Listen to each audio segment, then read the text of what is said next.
It's football season in Montana, and that means it's hunting season too. Keep your taste buds watering whether you're bow hunting or tailgating by staying stocked up on Alpine Touch. The traditional seasoning is perfect for any and all meat. The barbecue sauce, perfect for your tailgate. And the sunflower seeds, amazing, are ideal for hunting camp or your seat at the football stadium. Available at retail locations around the state or at alpinetouch.com. Alpine Touch, Montana's special spice. Still disgusting. But that's what I heard. I heard you sent something. Okay, good. Thank you for that.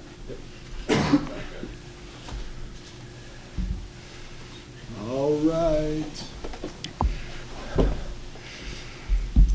Go ahead, people. Well, welcome. We're obviously excited to get into game week here. Utilized last week, I thought really well to move on from the Montana game. Certainly not forget it, but move on. And had a couple really good practices while we didn't know who we were going to play. Our guys got a chance to get out and go home and join others, I guess, for Thanksgiving on Thursday, which I think was, obviously a very enjoyable day for them. Brought them back on Friday, found out who we were going to play on Saturday, had a really spirited practice Saturday night after that crazy long game, and then we're back at it again this morning. So, looking at the way that game unfolded, Tennessee Martin, did a lot of things well in that game. Obviously opportunistic to get the 6 turnovers and turn them into points, and the way we see it, they won a game they weren't supposed to win. Tons of momentum, and conference champion. Anytime you win a conference, you have a chance to, really do some things. And from a confidence perspective, they won a lot of close games this year. They're a very mature team as far as numbers of sixth-year players and whatnot. So, we have to find a way for us to play much better than we did the previous Saturday, and we're aimed to do that. But understand we have a tough challenge in front of us. So I'll open it up for questions. So how did you and the team, I guess, spend the holiday? Well, it was important that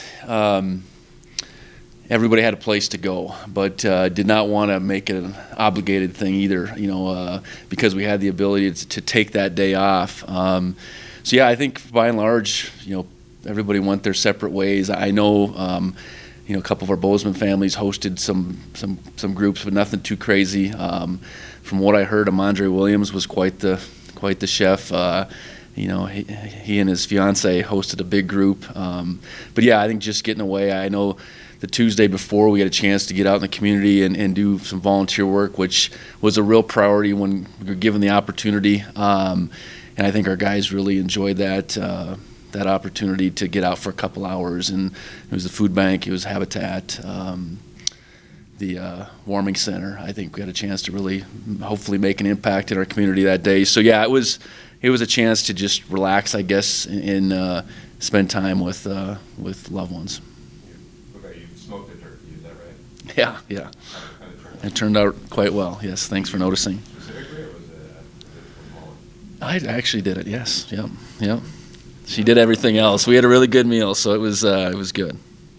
How was the bye week too? I mean, how much did that help in terms of kind of getting a restoration in terms of injuries, but also mentally as well? Yeah. I think anytime you have a bye, it does allow you to reset sort of, and reset with your health, reset with your mind. And I think for us as a football team, we were not too far removed from our previous bye, but to have another one was a real benefit. We certainly needed the rest from a health perspective, I think, and then just recalibrating, so to speak, as we look to make a week by week run. And I think creating competition, was something we were able to do in those couple practices last week, where it was probably more about going offense versus defense, open some things up in special teams, so we could, again, just try to put our best 11 out there, whether it's offense, defense, special teams at a time. Saturday's practice, you described it as spirited. Why?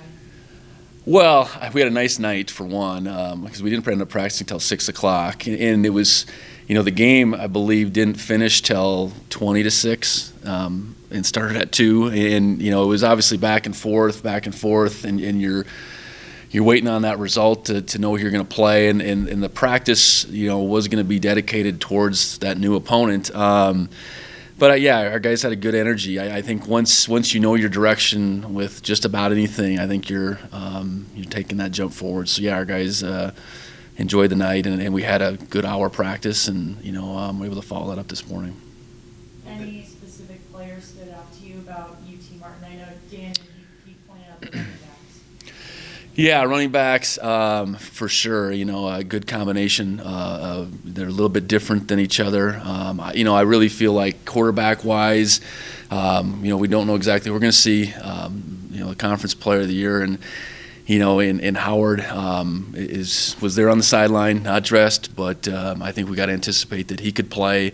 But I thought. I thought Wynn came in and really made some throws. They're quite a bit different, but he made a bunch of throws, and Williams as a big target was a real problem for Missouri State. I thought he made several plays with the ball. Those 50-50 balls, and defensively they're extremely active. I know it's a 3-man front.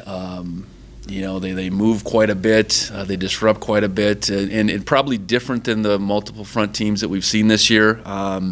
But some guys that can, really cause problems, in particular in our front seven. Offensively, what do they like to do? I guess it probably depends on the quarterback, but what do they like to do? What kind of plays are they? Well, yeah, that's a good question, because I think they would differ a little bit based on who's playing quarterback. They're from a run perspective, more of a zone team. And then, I know in the game on Saturday in particular, it was about finding one-on-one matchups, in particular with Williams. I know if Howard's playing quarterback, quarterback run would be a much bigger part. They really didn't run the quarterback much the other day. And again, it was their type of offense in that game dictated by how Missouri State played. I mean, they had plenty of one-on-one matchups they were getting in that game, so they were able to throw the ball down the field. I think they would, potentially look at us a little bit differently than the amount of one-on-ones, the amount of man coverage that we play relative to what Missouri State plays. I think is different, but decent balance. Certainly two backs that have a good amount of yardage, along with a quarterback, if Howard were to play, that I think rushed for just under 500 yards. So a lot of different threats, I guess, would be the way I'd pose it. And the running backs seem like one's bigger than the other. Do they run kind of that way, one faster than the other, or are they both? Yeah, I think very much that change of pace between the two, different styles. And that difference, I do think, does create problems for tacklers. Especially if you allow them to get in space. Just how you take on one guy as opposed to the other. Is a different mindset. So, that's a good blend for them that they've had going. And they didn't. When you look at 30 pounds difference between two guys, that's pretty significant. Is there a change in mentality going into postseason play versus regular season, or does it feel about the same when preparing? Well, it's win or go home.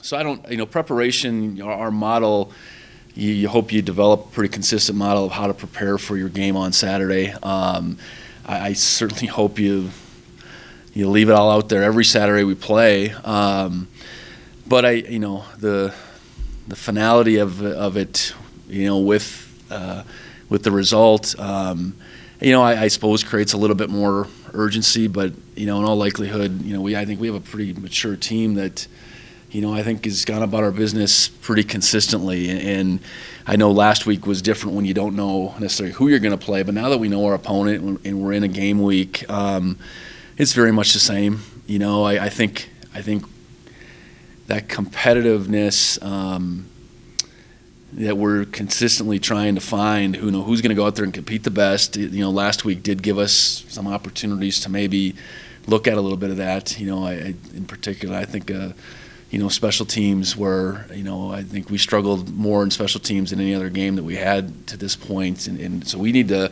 find guys that are going to go out there and value those reps and get the ball carrier down, cover, and we need to get the return games going. So I don't know. I mean, I think it allowed for some potential change, but I don't think as we're in the game week, we look at it much differently. On offense, is there anything in the last week that you looked at that you really specifically want to adjust? Well, I think at the end of the night or the day, I guess on Saturday, this coming Saturday, I would look at the stat sheet and we're more balanced. And that's a product of our first and second down production and being able to be more the aggressor, I guess. So I think personnel-wise, you look and say, okay, what personnel groupings, what personnel in general allows us to be the most successful, and then play selection. Each team that you match up with is a little bit different. I know ultimately, we got to go out there and play as fast as we possibly can offensively, and I don't think we did that against Montana. So finding a way to get there, and that's a real broad statement, but I think that's ultimately what we've got to do. We can't let the defense dictate like we did that day. So we got to do things that are within our capabilities, and certainly try to strike a balance. It doesn't mean we need to be throwing the ball all of a sudden 30, 35 times, but we better find a way to complete the ball a decent amount, and utilize our players on the outside. We got good players out there, and we got to find a way to get them the ball. A lot of key players on that UT Martin offense are veterans. Did you see that giving them any sort of advantage against Missouri State? Well, I think a couple things. I think they went in that game with a chip on their shoulder. They were a conference champ. Missouri State was a runner-up. They had to go to Missouri State. Everybody, all the experts, I think, picked Montana or picked Missouri State to win that game. So they had that chip. I think this is a one-shot deal for a lot of those guys. This isn't a program that has playoff experience. It's been a long time since Martin has been in the playoffs. So I think they just played in a lot of ways like they had nothing to lose, and continued to gain confidence as that game went along. That was apparent. That's the one thing. Early on when they got a couple stops, I think they got 3 and outs their first couple times out on D, and then they ultimately got that muff punt. You said this is going to be a long game, just because Missouri State's opened that door for Martin to continue to gain confidence, and that's what I saw. And whether that's relative, to their experience, relative to a lot of those guys, hey, this is their one shot, and you saw them play, with a nothing to lose mindset, and you win a game like that for them, they're playing with house money, and when you have that mindset, you're really dangerous. I know that. How much does your team benefit from what Daniel Hardy brings on and off the field? Well, first of all, his ability, I think we benefit quite a bit. His ability, especially in passing situations, to get after the quarterback is exceptional. But then, like a lot of our, really good players, his work habits, and really how I think he's went about, creating opportunities for himself while he's been there, I think speaks for itself. And when younger players see that, I think there's a huge impact. I would say he's been our most impactful kickoff cover guy, and whether that's, making a tackle or eating up double teams, I think that's something that speaks volumes to, all our down the line guys, all our younger guys saying, hey, that's how you're supposed to do it. And I know Daniel learned it from guys before him. Travis Johnson was probably that kind of kickoff cover guy in 19. So I think, those type of guys taking those roles seriously, those type of guys working like they do and being so unselfish, that hopefully becomes a cyclical deal that, there's going to be another Daniel Hardy down the road that does the same thing. Talking to Sean, it sounded like his move to defensive end, there was a lot of kind of working from ground zero with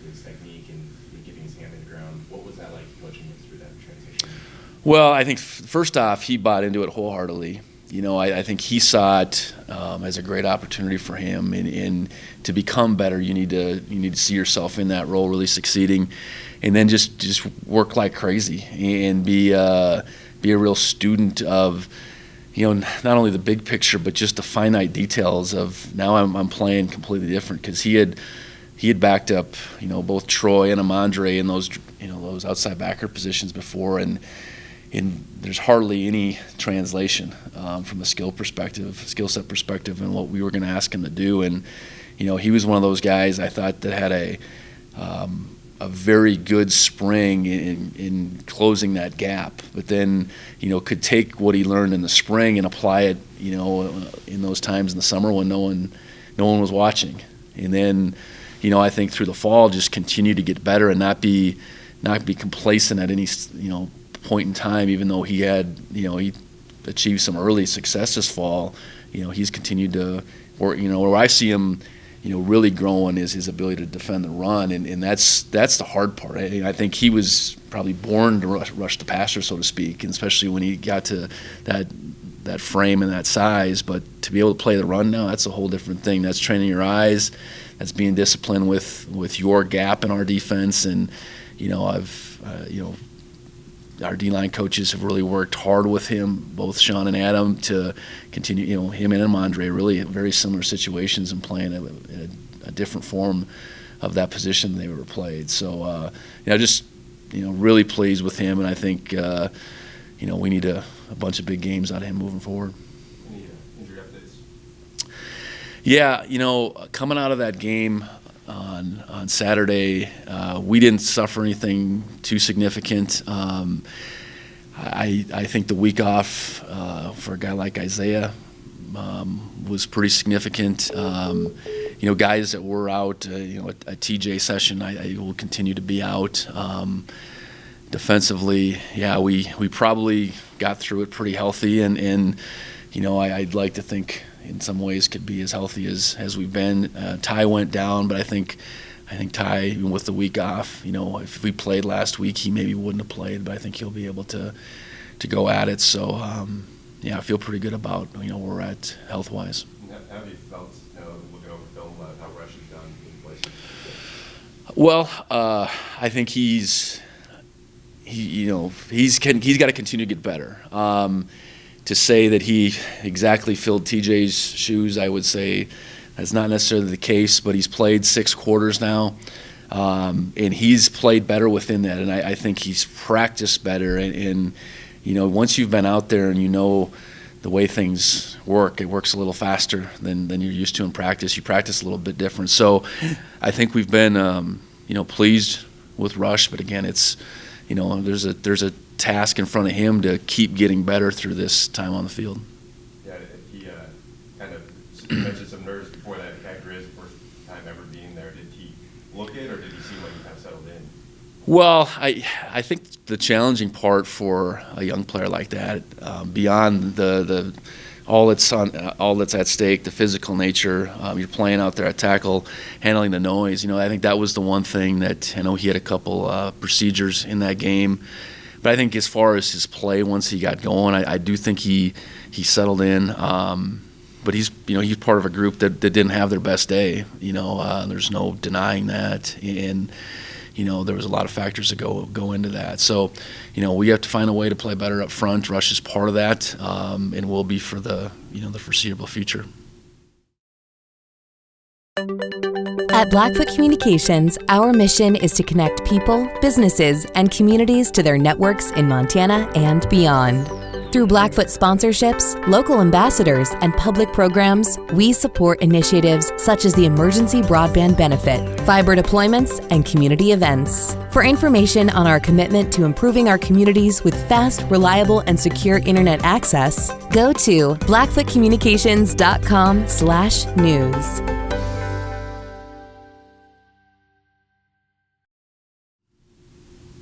I guess just with Matt too, is there anything specifically since the beginning of the season when he played pretty well that you've seen that's kind of changed with him? Well, I would say this: we've played some better teams. in the second half of this season as opposed to the first. I think some of the things that maybe came easy based on those opponents or easier haven't been there against some of our better opponents. I think he's played on his heels a little bit more. And I think that's always a challenge at quarterback when you're feeling things. Sometimes there's something to it and sometimes there's not. And you can't play that position on your heels. And I think that game in Missoula, more than any, he played on his heels, and we got to be able to work that out of him. I think he owned that performance. He knew that that wasn't what we needed that day, and with an extra week in the mix, you'd like to think we can work him through some of that. And we haven't talked to you since the All Big Sky team came out. So I saw some of your thoughts, but anything else you want to add on any of the guys who made it? Well, I think starting at the top, pleased that Troy was honored as the defensive player. I think, I think his body of work over his time here speaks for itself. But I hope that award was awarded to him because of how he's played this year. I think it all kind of works together. But I think he has been the best defensive player in our conference, and he's so impactful for us I was happy to see him get that honor.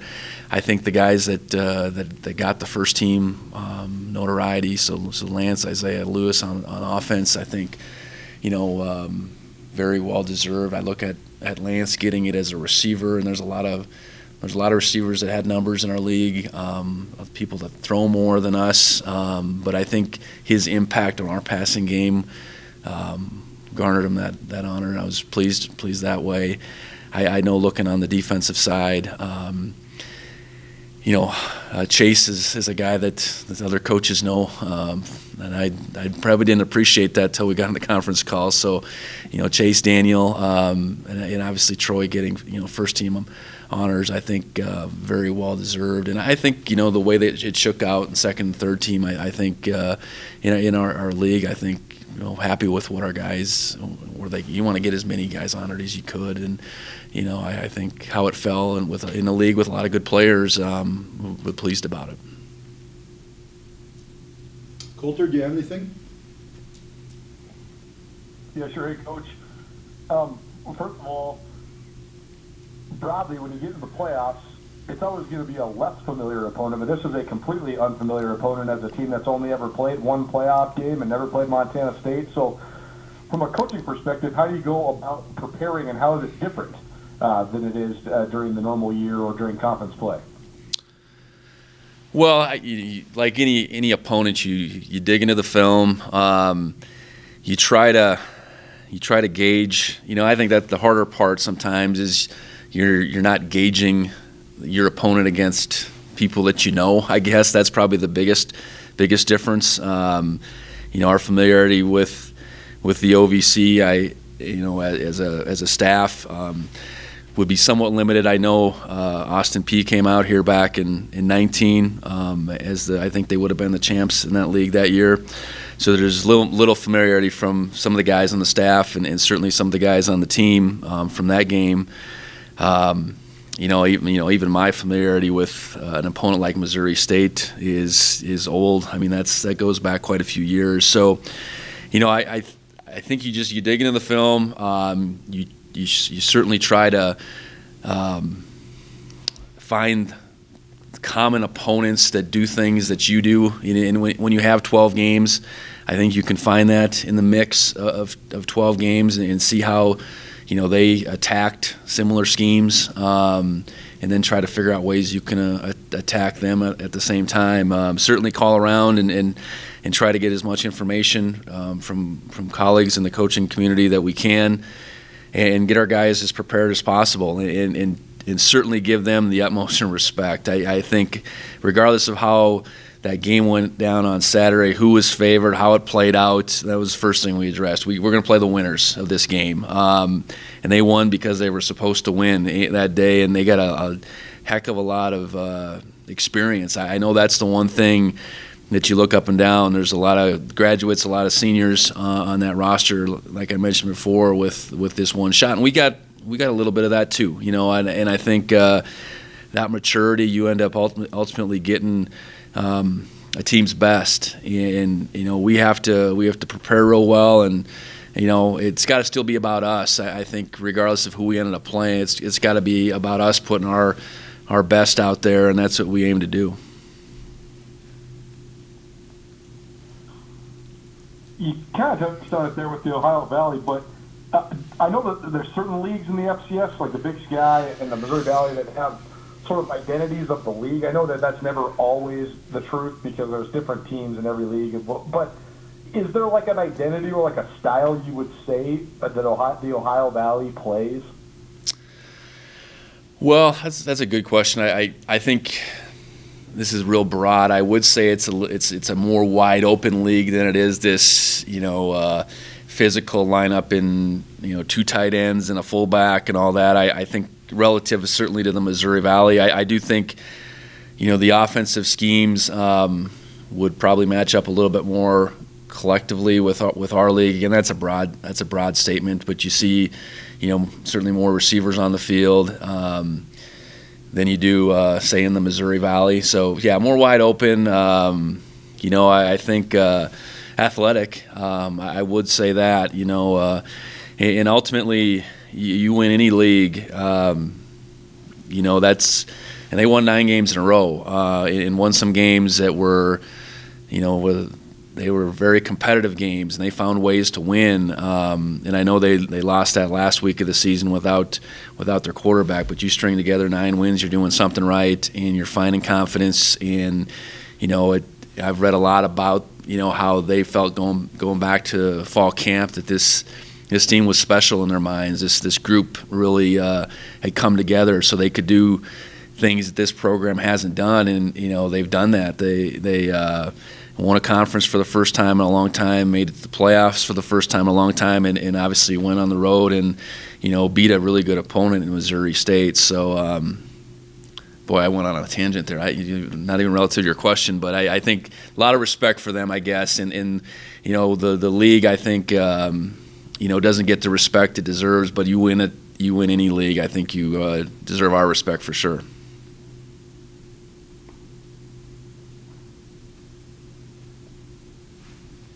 They forced 6 turnovers against Missouri State. Was that a product of something they were doing defensively, or is that a momentum thing where they just started, kind of ball hawking? Or do you worry, I guess, about the fact that they were able to force so many turnovers in the first round?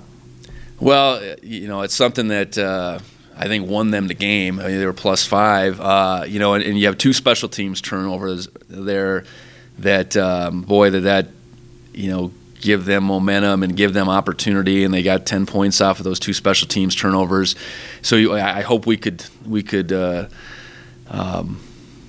eliminate that. I think defensively the 3 picks they had, in particular the last one that closed it out. I mean, that was a really good play. That was a 50-50 little slant ball that their defender got that ball up in the air, and then another guy came in and made the pick. And yeah, so I think it's confidence. It's an aggressive nature. I know they had at least one that was pretty much thrown right to them, but they got Missouri State off the rhythm, and that you could tell in that game. UT Martin's confidence was growing, and Missouri State's.